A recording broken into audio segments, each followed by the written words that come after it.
그러므로 여러분이여 안심하라. 나는 내게 말씀하신 그대로 되리라고 하나님을 믿노라. 아멘. 오늘은 성경주일입니다. 1954년 대한성서공예가 중심이 돼서 하나님 말씀에 대해서 날마다 인식을 새롭게 하고 또 하나님 말씀을 항상 돌아가도록, 그리고 하나님 말씀의 절대적인 권위를 모든 성도들로 하여금 늘 인식하고 살도록 도전하기 위해서 성경주의를 정한 이후로 지금까지 이제 모든 교단들이 12월 둘째 주일을 성경주일로 지키면서 다시 말씀으로 돌아가고 다시 말씀을 삶의 기준으로 여기고 인생을 살도록 그렇게 도전하는 은혜의 주일로 지키고 있는 것입니다. 오늘 저와 여러분이 다시금 정확무한 하나님의 말씀인 성경으로 돌아가서 그 성경만이 우리에게 예수 그리스도를 만나게 하는 유일한 능력의 말씀이고, 또 성경을 통해서만이 우리의 인생을 온전히 살아갈 수 있고, 또 구원받을 뿐만 아니라 하나님 나라에 이르기까지 인생의 온전함을 경험할 수 있게 하는 유일한 통로는 하나님의 말씀을 확신하면서 다시 성경으로 돌아가는 귀한 주일이 되기를 바랍니다.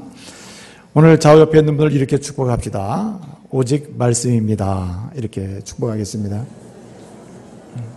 한 번 더 축복합시다. 오직 성경입니다.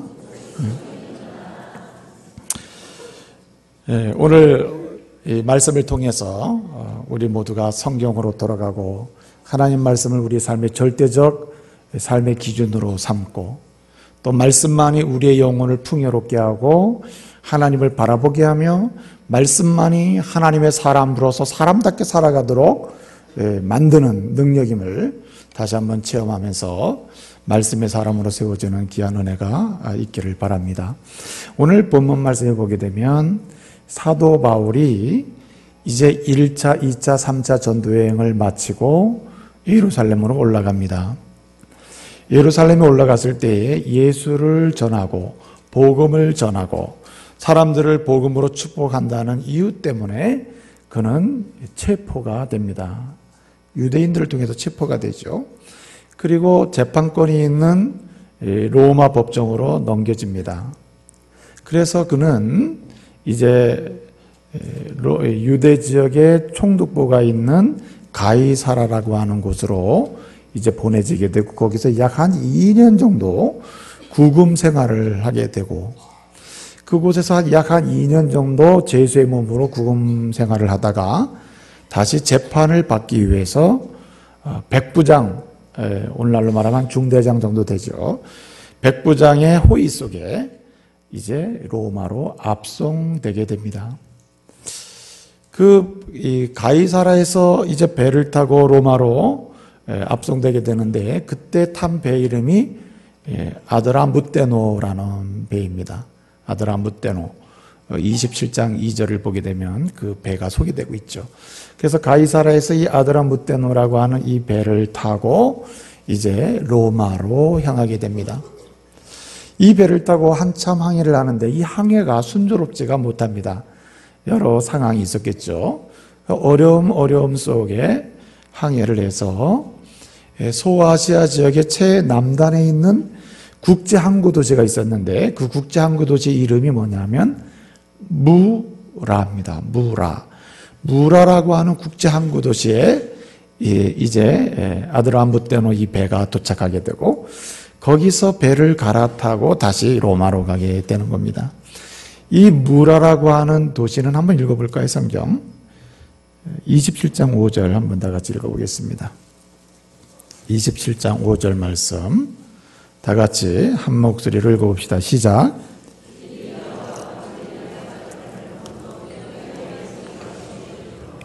네, 거기 보면 이제 배를 타고 아드라무떼노 배를 타고 가서 도착한 곳이 무라라고 하는 도시인데 국제항구 도시입니다. 이 도시에 도착하게 되는 거죠. 이 항구에. 이 무라라고 하는 항구는 대단히 그 당시에 유명한 항구입니다. 왜 유명한가 하면은 소아시아 지역뿐만 아니라 특별히 애굽, 이집트죠. 이집트 쪽에서 생산되는 곡물, 곡식, 이 곡식을 이제 로마로 보내기 위해서는 로마로 운송을 할 때 반드시 들리는 곳이 무라입니다. 그래서 이 무라라고 하는 국제항구 도시에서 그 곡물을 실어가지고 로마로 가져가게 되는 거죠. 그렇게 해서 유명한 항구 도시였는데 이제 바울이 아드라무테노 배를 타고 무라라고 하는 항구에 도착해서 거기서 마침 로마로 가고자 하는 그런 곡물을 싣고 사람들을 싣고 출발하려고 하는 배를 발견하게 됩니다. 그래서 백부장은 이 제수 바울을 데리고 그 배에 타게 되는데 그 배 이름이 뭐냐면 알렉산드리아호입니다. 뭐라고요?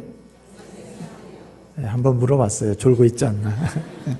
그래서 아드라무테노 배를 타고 무라라고 하는 국제항구 도시에 가서 배를 갈아타는데 알렉산드리아호를 갈아타게 됩니다. 그 알렉산드리아호는 뭐 실어 나르는 배? 곡물을 실어 나르는 배예요. 이집트나 소아시아 지역에서 난 곡물을 로마로 싣고 가는 이런 배이고, 또 그렇다고 곡물만 실은 거는 아닙니다. 거기에 필요한 사람들도 있고 일하는 사람들도 있고 때때로 여행객도 좀 탈 수도 있고요. 또 바울처럼 공식적으로 이렇게 제수의 몸이나 행정의 일로 왔다 갔다 하는 사람들은 자유롭게, 그리고 부탁하면은 바로바로 배를 탈 수 있는 거죠. 백부장은 로마의 행정 관료이기 때문에, 군인이기 때문에 바로 배를 이게 타게 된 겁니다. 그 배를 타고 가는데 그 배에 탄 인원이 총 몇 명인가 하면 276명이 탄 겁니다. 여러분 몇 명 타는 배를 타봤습니까? 10명 타는 배를 타봤습니까? 100명 타는 배를 타봤습니까? 여러분 사람이 276명 타는 배면 적은 배예요, 큰 배예요? 굉장히 큰 배죠. 오늘날도 200명, 300명 타는 배 정도 되면요 굉장히 큰 배입니다. 작은 배 아니죠. 그런데 바울 당시면은 지금은 이제 주후 2011년경이잖아요. 11년이잖아요.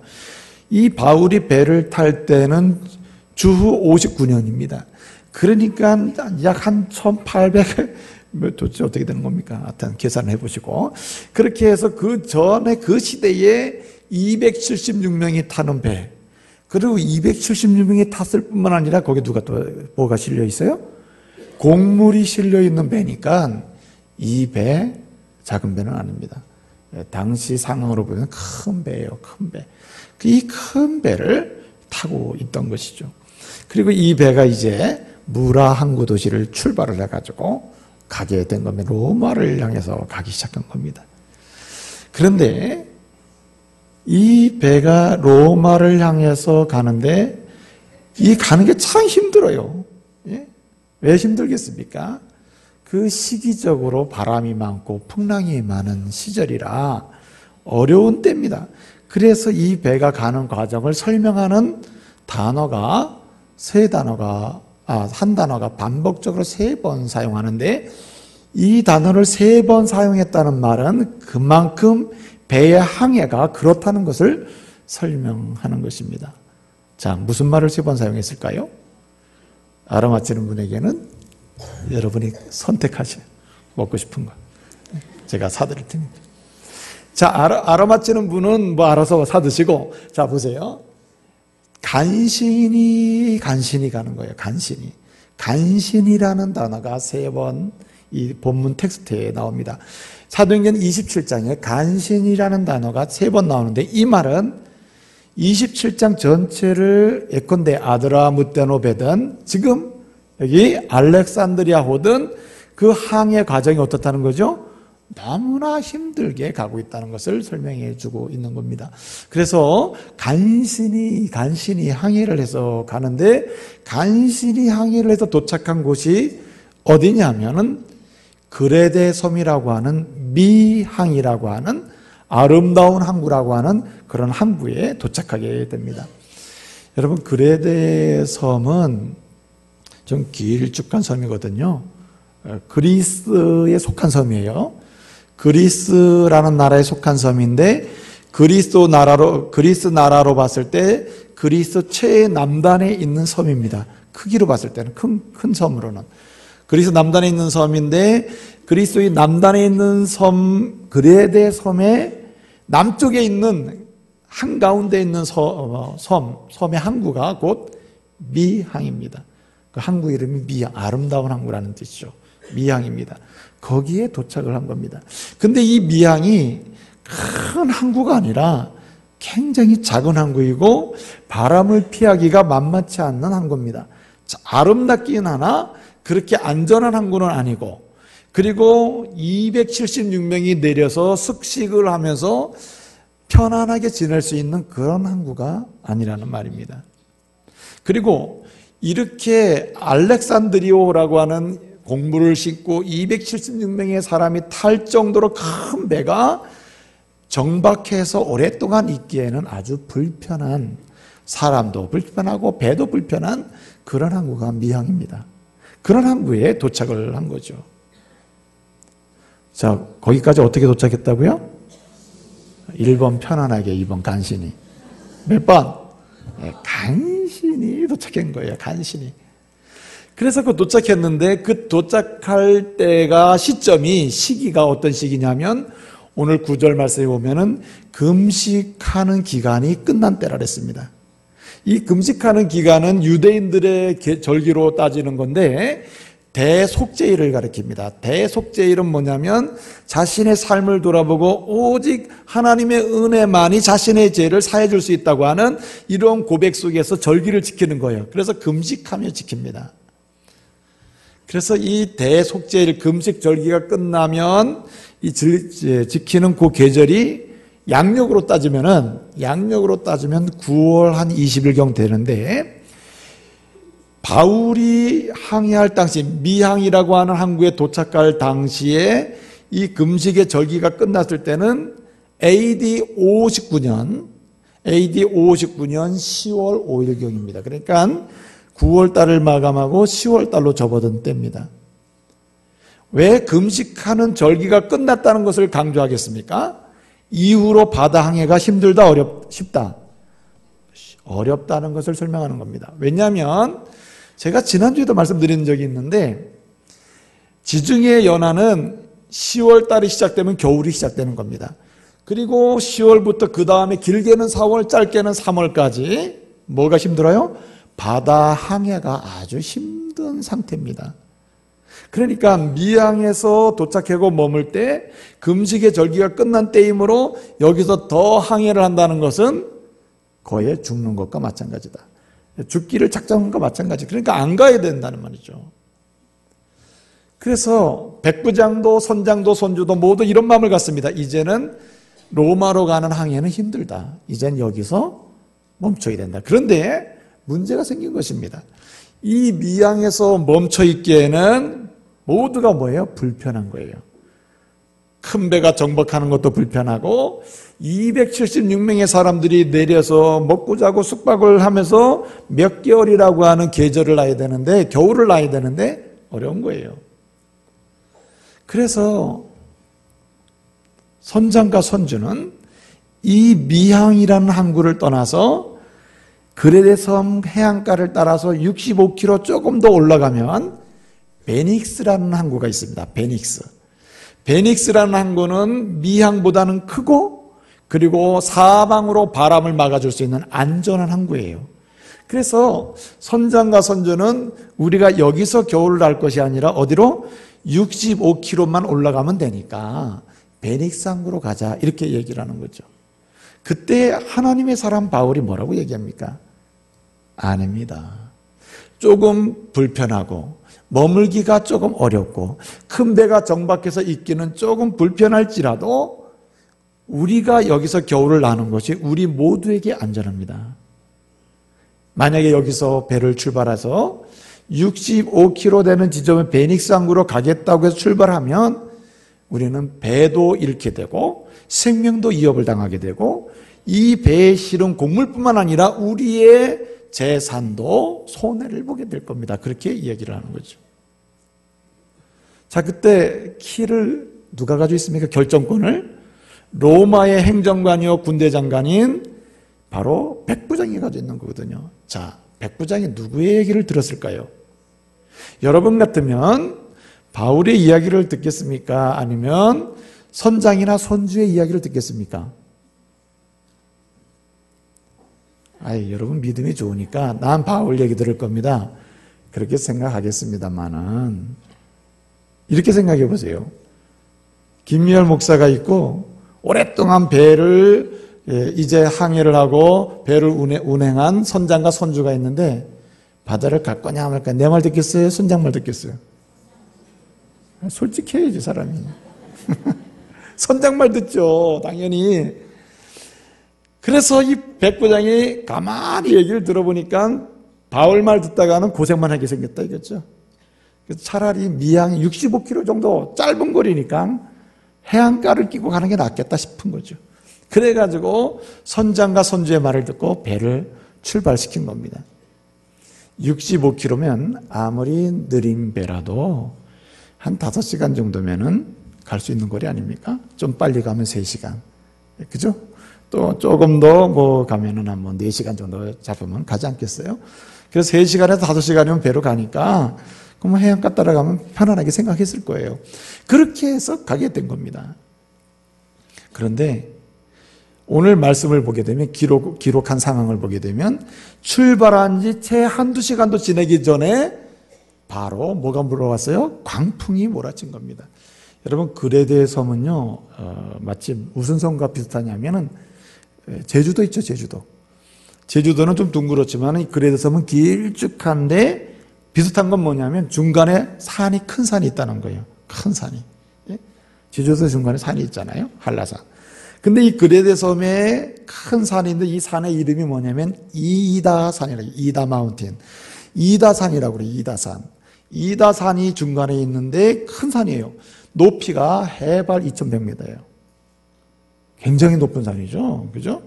해발 2100m면 굉장히 높은 산 아닙니까? 2100m 되는 이 산이 그레데 섬 한가운데 있는 거예요. 그래서 이 산으로부터 겨울에 내려오는 바람이 있는데 이 바람이 굉장히 세가지고 바다에 폭풍을 일으켜서 배들을 전복시키기도 하고 이러는 거죠.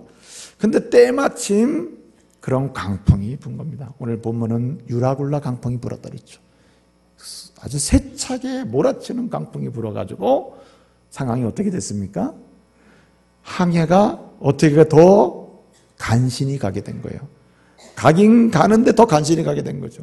근데 너무나 강풍이 몰아쳐서 상황이 어떻게 됐습니까? 이제는 배를 마음대로 운행할 수가 없게 된 겁니다.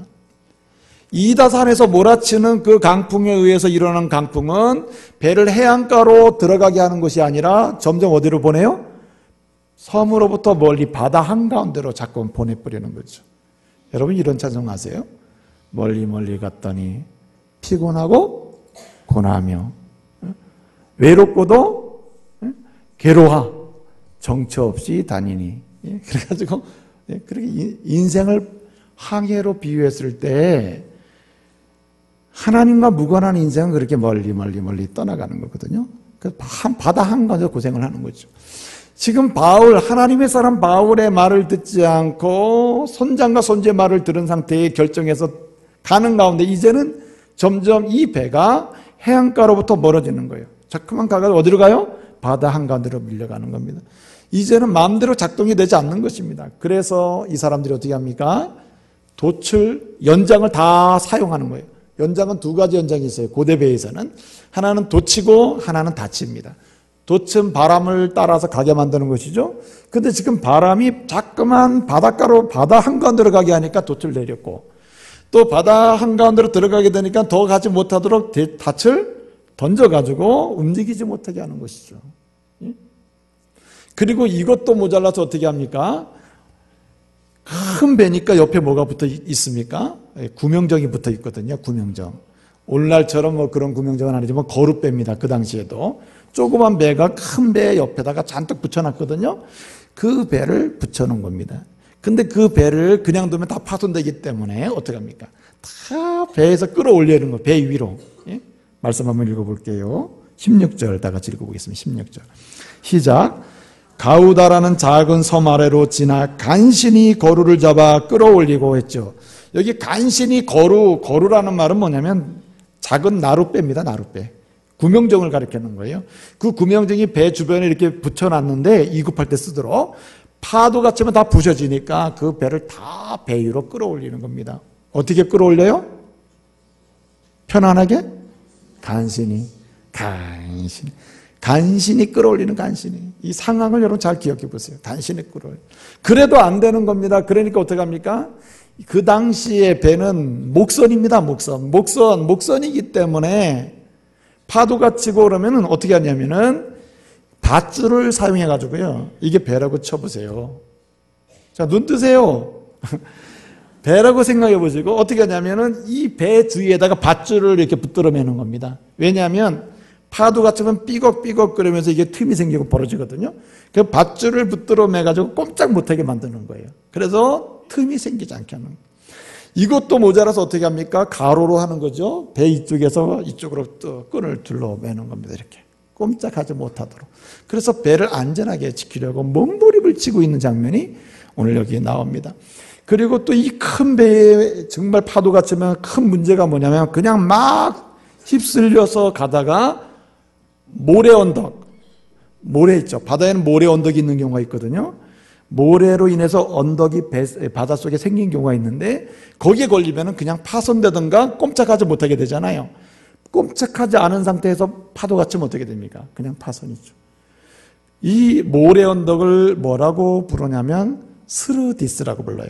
한번 다 같이 말씀 읽어볼게요. 17절 다 같이 읽어보겠습니다. 다 같이 읽습니다. 시작.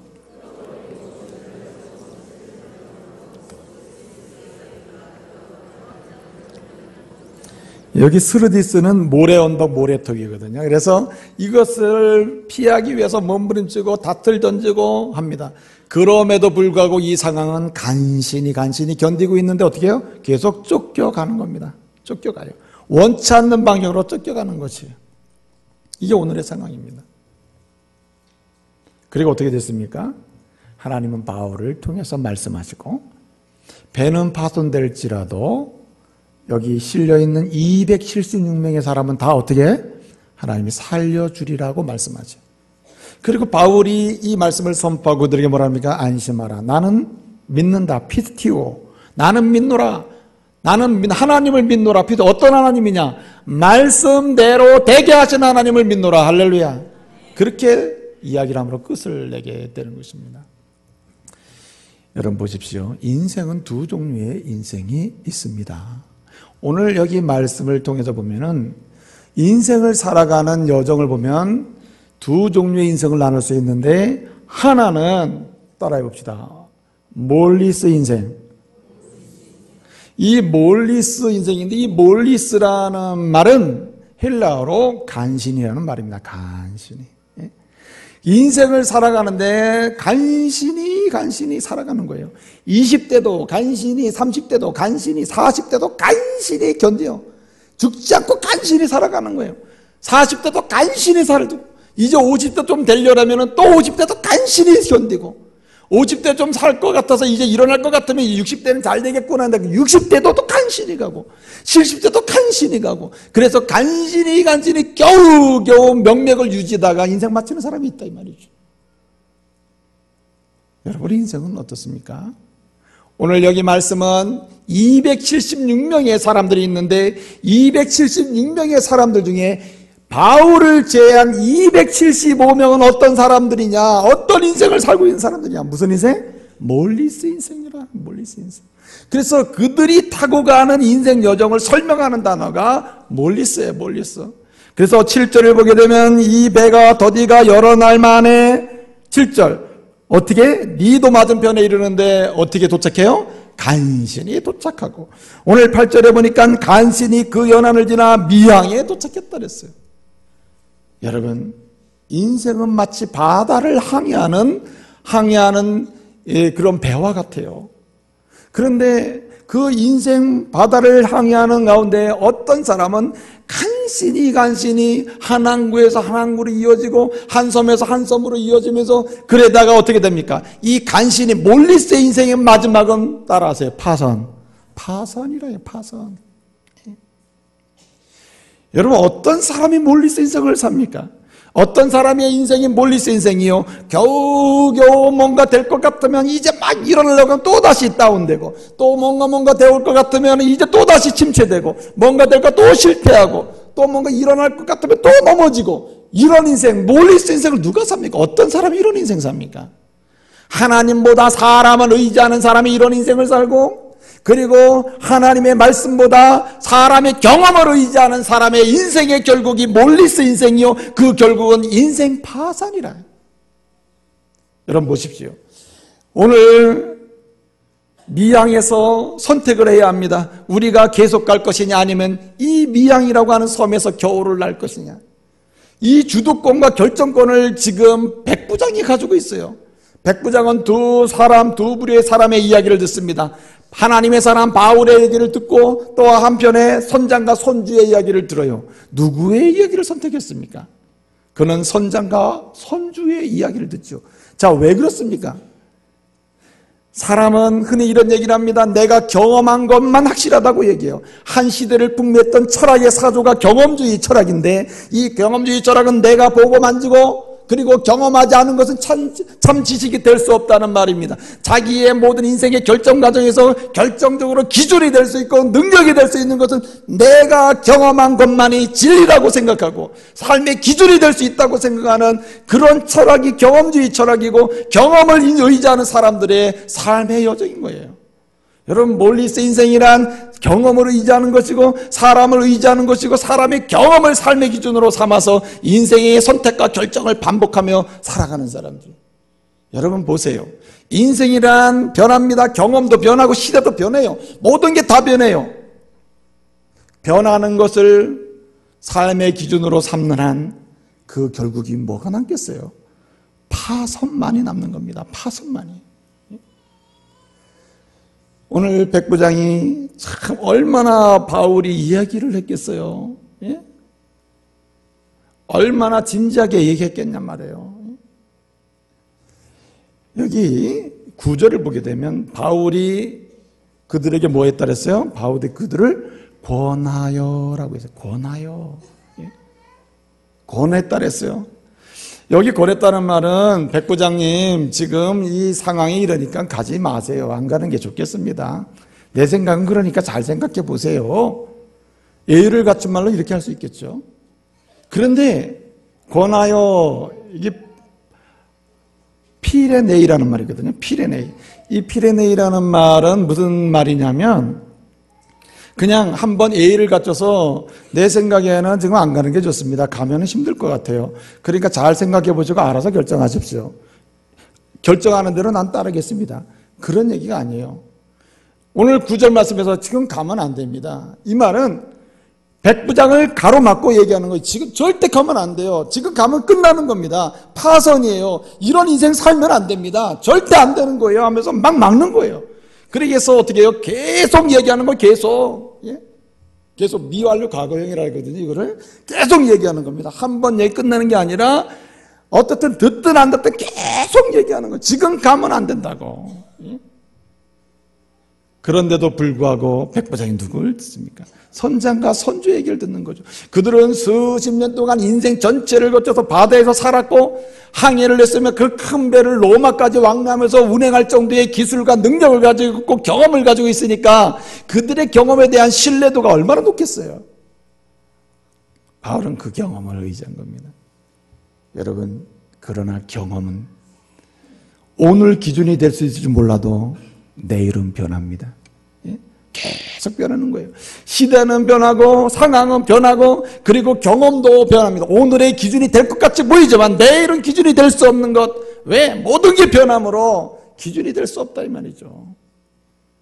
그러므로 우리는 경험을 의지하는 인생 되지 말아야 됩니다. 경험을 의지할 때 우리는 때를 분별할 수 없게 되고 그리고 시기를 놓치게 되고 하나님께서 정해준 기한을 파악하지 못하게 돼요. 이 세상의 모든 범사는 때와 기한이 있는 것입니다. 그래서 때와 기한을 잘 분별하고 파악하는 사람일수록 하나님의 은혜로 영광을 돌리고 하나님을 의지하고 하나님께 주신 인생을 멋있게 살아갈 수가 있는 거예요. 근데 여러분, 누가 때와 기한을 분별할 수 있고 판단할 수 있습니까? 몰리스 인생, 사람의 경험을 기준으로 뭔가 결정하고 그리고 바라보는 사람은 정확한 때와 기한을 분별할 수가 없기 때문에 마지막은 파산밖에 없는 것입니다. 인생이 여러분 1년짜리입니까? 한 달짜리입니까? 아니잖아요. 인생이란 하나님이 주신 선물로서 그 기간이 정해진 때가 있는 것입니다. 그러므로 오늘 뭔가 기준이 될 수 있다고 해서 내일이 기준이 될 수가 없는 거잖아요. 그러므로 경험은 우리의 기준으로 삼아서는 안 됩니다. 여러분, 창세기 6장 7장을 보게 되면 노아 시대에 대한 설명이 나와요. 하나님께서 노아 시대의 사람들을 보니 죄악이 간영해서 그냥 둘 수가 없는 상황이 됐어요. 하나님 물로 심판을 하기로 하셨습니다. 그래서 하나님은 노아를 선지자를 세워서 배를 만들게 하시면서 그들을 그 시대의 사람들에게 하나님의 심판의 메시지를 계속 줬어요. 여러분들, 이들은 죽습니다. 여러분, 이렇게 살아서는 안 됩니다. 여러분도 방주의 은혜를 누려야 됩니다. 돌아와야 됩니다. 예? 노아가 그 시대의 의인으로서 아무리 예언을 하고 또 말을 하고 배를 만들고 있어도 사람들은 어떻습니까? 우리의 경험으로는 세상이 물로 심판받는다는 것은 가능해요, 안 가능해요? 안 가능하겠죠. 왜냐하면 그 이전에는 물로 심판된 적이 없어요. 그러므로 경험이 없으므로 경험되지 않는 물의 심판이란 있을 수 없다는 것이 그들의 주장이라요. 경험상으로는 불가능하다는 거죠. 그러나 여러분, 하나님의 역사는 경험이 뒷받침해 주는 게 아니에요. 말씀이 지지해 주는 줄로 믿습니다. 그래서 여러분 보세요. 그 시대 사람들이 왜 다 물로 심판받습니까? 창세기 14장 이하를 보게 되면요, 거기에 소돔과 고모라 성의 이야기가 나와요. 예?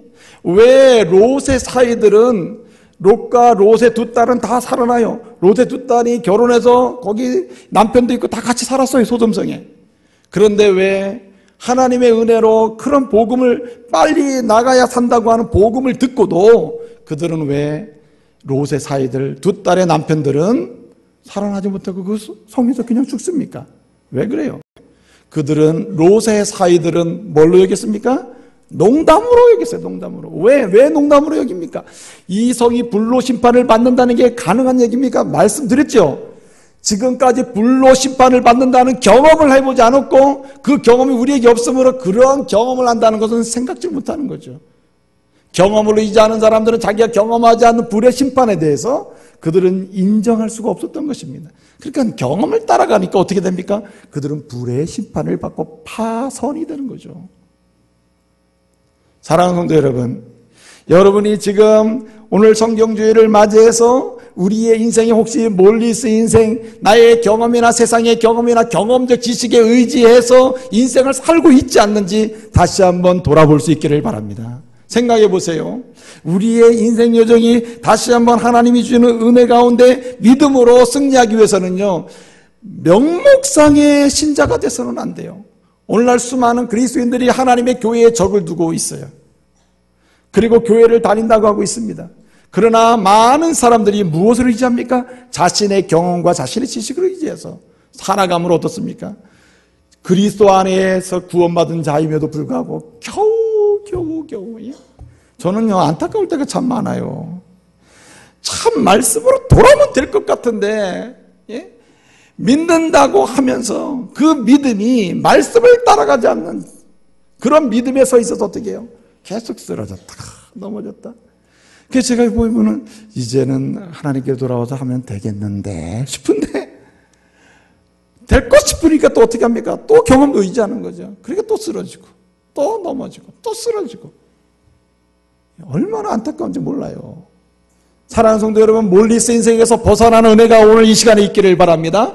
여러분, 오늘 또 다른 인생이 있습니다. 어떤 인생을 말하고 있습니까? 이 몰리스 인생과는 정반대로 275명을 상대로 하고 있는 한 사람, 바울의 인생이란 엘피스 인생이라. 오늘 여기 말씀해 보니까 20절 이렇게 말합니다. 여러 날 동안 해도 별도 보지 못하고 보이지 아니하고 큰 풍랑이 그대로 있음에 무엇마저 없어졌다 그랬죠?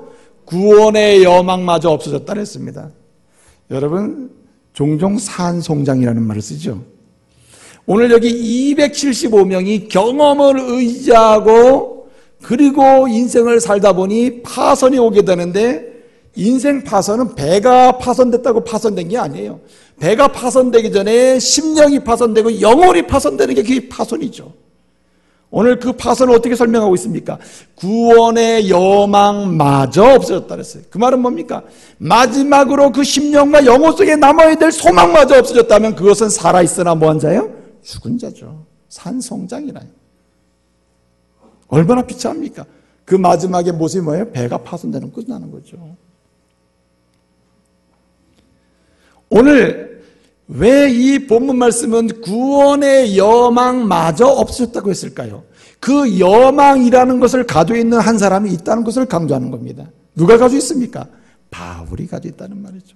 여기 여망이라는 말은 엘피스라는 말인데 이게 소망이라는 말이에요. 믿음, 소망, 사랑할 때 그 소망, 그 소망이 엘피스예요. 그게 여망이에요. 그 여망을 가진 사람, 소망을 가진 사람이 누굽니까? 바울이라는 말이에요. 바울의 인생은 275명과는 달리 몰리스 인생이 아니라 엘피스 인생을 살았다 이 말이에요. 소망의 인생이었다는 말입니다. 소망은 현재를 보지 않습니다. 소망은 과거에 매이지도 않습니다. 소망 인생은 현재에 몰입되지도 않습니다. 소망 인생은 미래를 보는 줄로 믿습니다. 왜 미래를 바라봅니까? 하나님의 약속의 말씀을 바라보는 게 소망 인생이요, 전능하신 하나님을 의지하는 것이 소망 인생이니 그분의 말씀을 따라서 말씀은 어떻게 해요? 계속 이루어지는 거죠. 그래서 뭐라고 합니까?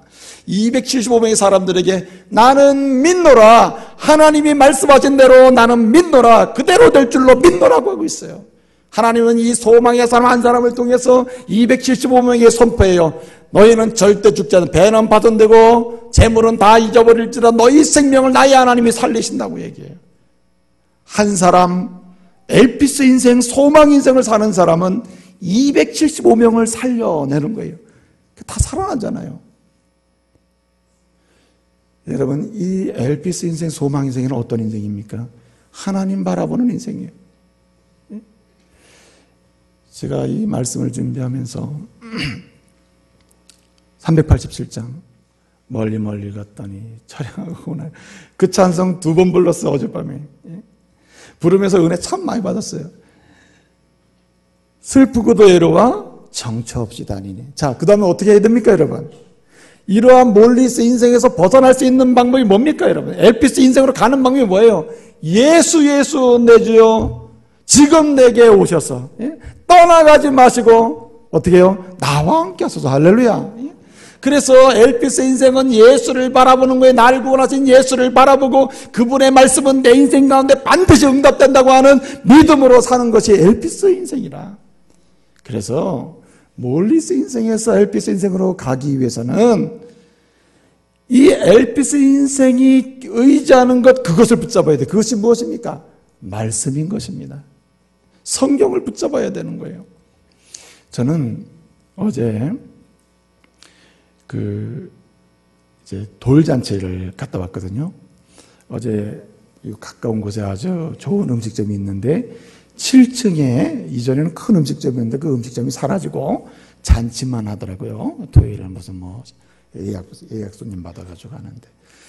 참 음식을 맛있게 먹고 이제 감사 예배도 드리고 축하를 해주고 제가 급히 아내랑 먼저 나오느라고 엘리베이터를 탔습니다.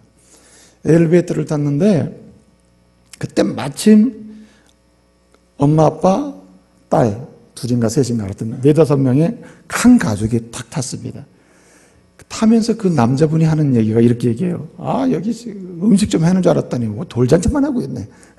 그러면서 먹으러 왔다가 못하고 돌잔치 한다는 것만 확인하고는 그냥 딴 데로 이제 식사하러 가는 거죠. 여기는 식당은 안 하고 잔치만 하니까. 그리고 저보고는 묻습니다. 제가 성경책을 들고 있으니까 저보고 이렇게 물어요. 돌잔치하고 가시나 보죠? 그래서 아주 기분 좋게 예, 돌잔치하고 갑니다. 그랬더니만 제가 이렇게 딱 들고 있었거든요. 그랬더니만 딱 이걸 보더라고. 그러더니 뭐라고 그러냐면 혹시 목사님이세요? 그래. 예, 목사입니다. 여기까지는 참 은혜롭게 진행이 됐어요. 그런데 그 다음이 문제입니다. 그 다음이. 그 7층에서 밑에 1층까지 내려가는 짧은 시간인데 그런 대화가 왔다 갔다 하면서 마지막에 질문을 던지는 거예요. 요즘에 목사님들 기도 안 해나 봐요? 요즘에 목사님들 기도 안 해나 봐요? 나보고 그러는 거예요. 이게 아는 사람 같으면 뭐 농담일 수도 유머일 수도 있는데 전혀 생판 모르는 분이 저한테 요즘에 목사님들 기도 안 해나 봐요. 그래서 뭐 다른 얘기를 많이 하고 싶어 하는데 1층에 도달해서 참 다행이죠. 기도 안 해나 봐요 라고 하는데 그 다음에 제가 대답할 시간은 좀 있었거든요. 그 짧은 시간인데 제가 여러 가지 순간에 생각했어요. 아, 목사님들이 사고 치는 얘기를 많이 들었나? 교회가 문제 있다는 얘기를 뉴스를 통해서 들었나? 아니면 성도들이 그만큼 문제가 있다는 말인가? 순간에 딱 들고 좋은 얘기는 아닐 것 같아. 그래서 제 마음에 많이 그렇죠? 좀 그렇죠? 그리고 정말 죄송하네요. 이런 말을 하는 가운데 그냥 다 문이 열리고 다 나와버렸어요. 좀 더 얘기할 수 있으면 좋았을 텐데 저도 싫고 그분도 바쁘고 그래 헤어졌습니다. 제가 교회로 와서 말씀을 다시 묵상하기 전까지 계속 마음에 걸리는 겁니다. 어떤 마음에 걸리느냐? 어떻게 이 지경까지 왔는가? 예? 한마디로 이야기하면 교회의 영향력이 사라졌다는 말이고 성도의 영향력이 없다는 말이고 세상을 향한 성직자, 목사의 영향력이 떨어졌다는 말이죠. 한마디로 조롱의 대상이 되고 비판과 정죄의 대상이 되어버린 공동체가 교회이고 성도이고 그리고 성직자고 목사가 됐다는 말이에요. 이 이야기가 묵상하면 저는 얼마나 하나님 앞에 회개 많이 했나 몰라요. 왜 그렇게 됐을까요? 왜 교회가 선한 영향력을 미치지 못하고 세상을 향해 조롱의 대상이 되고 왜 성도 그 이름 그대로 거룩한 무리인데 거룩한 백성답게 세상 사람들에게 감동을 주지 못하고 왜 목사라 거룩한 직임으로 이 안수를 받고 하나님의 기름 부음을 받았는데 말이에요. 예? 그렇게 되냐 말이야. 제 마음에 하나님 죄송합니다. 너무너무 슬픕니다. 라고 제가 울었어요. 근데 보세요. 이유가 어디 있을 것 같아요? 이유가 말씀에 있는 것입니다. 말씀. 오늘 이 시대에 수많은 성도들이 하나님의 교회에 모여들어요. 저희 교회만 해도 하루 한 주간에 예배드리는 성도가 얼마나 많습니까, 여러분? 그런데 오늘 이 시대처럼 하나님의 말씀이 버림받고 우습게 취급되고 가볍게 여겨지고 하나님 말씀이 가까이 있으나 먼지가 쌓여갈 정도로 무관심의 대상이 되는 이런 시대가 있었냔 말이에요. 이것이 교회를 망가뜨리고 병들게 하고 여러분 어떤 사람은 그런 얘기를 했어요. 오늘 이 시대의 교회는 스스로 자칭 성자라고 하고 의롭다고 하는 사람들의 호텔이 돼가고 있다고 그러더라고요. 그럼 이 말은 무슨 얘기입니까? 진정 세상에서 병들고 영혼의 병이 들고 육신의 병이 들고 외롭고 쓸쓸하고 소외되고 아픈 사람들 병자들이 와서 치료받는 곳이 진정 하나님의 교회인데 병자들의 병원 역할은 못하고 스스로 자기들이 즐기고 돈을 써가면서 뭔가 품이 있는 사람들처럼 그렇게 행동하는 시대가 됐다 이 말이에요. 왜 그렇습니까 여러분? 이유는 딱 하나요. 말씀을 버렸기 때문이요. 성경 입으로는 많이 이야기를 해도요 말씀이 내 심령 속에 새겨지지 않았기 때문이에요. 하나님 말씀을 지극히 사랑하지 않기 때문이에요. 하나님 말씀을 지독하게 이 말씀 없이는 내 인생의 신앙이 서지 못하고 내 인생의 미래가 열리지 않으며 이 하나님의 말씀 없이는 내 인생의 미래는 밝지 않다고 하는 이런 확신이 없기 때문이죠. 사랑하는 성도 여러분, 저는 오늘 성령교회를 통해서 여러분에게 부탁합니다. 다른 것은 몰라도 말씀으로 돌아가는 은혜가 있기를 바랍니다. 말씀이 내 영혼을 살리고 내 미래를 여는 미래의 힘이요 능력이에요. 말씀 없는 곳에는 영향력은 없어요. 아무리 스스로의 경험을 통해서 다른 사람을 감동시켜야 하자고 몰리스 인생을 기가 막히게 살아봐도 겨우겨우 가는 인생이에요. 사람을 실망시킬 뿐이에요. 사람들이 보기에는 무능해 보이고 약해 보이고 힘없어 보여도 엘피스 인생 하나님 말씀으로 돌아가서 그 말씀 붙들고 그 말씀대로 되리라고 하는 믿음으로 가는 사람은 사람들을 감동시키는 것입니다. 왜 275명은 단 한 사람도 사람들을 감동시키지 못했는데 파선의 현장 속에서 사람들이 감동이 돼서 하나님께로 돌아옵니까? 누구 때문에? 하나님 말씀 그대로 되리라. 나는 내 눈에 안 보이고 내 손에 안 잡히고 그럴지라도 하나님 말씀대로 되리라고 하는 이 믿음의 고백으로 나가는 엘피스 인생의 바울 때문에 275명 다 사는 거예요. 할렐루야.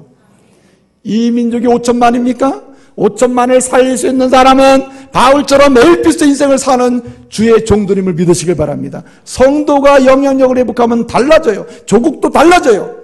왜 우리 가정은 이렇게 쓰러집니까? 가정이 안 되는 이유도 마찬가지예요. 우리가 집사요, 장로요, 목사인데도 하나님 말씀을 심정 속에 넣지 않잖아요. 읽습니까? 안 읽잖아요. 내 눈으로, 내 귀로, 내 손으로 주의 말씀이 너무나 좋아서 만지고 가슴에 끌어안고 읽고 보고 하는 사람들이 점점 사라지고 있어요. 그리고 뭘 찾고 있습니까? 경건서적 찾고 있다고요. 여러분, 오늘날처럼 경건서적의 홍수시대가 있습니까? 기독서적 가보세요. 얼마나 많은 책이 쏟아져 나옵니까?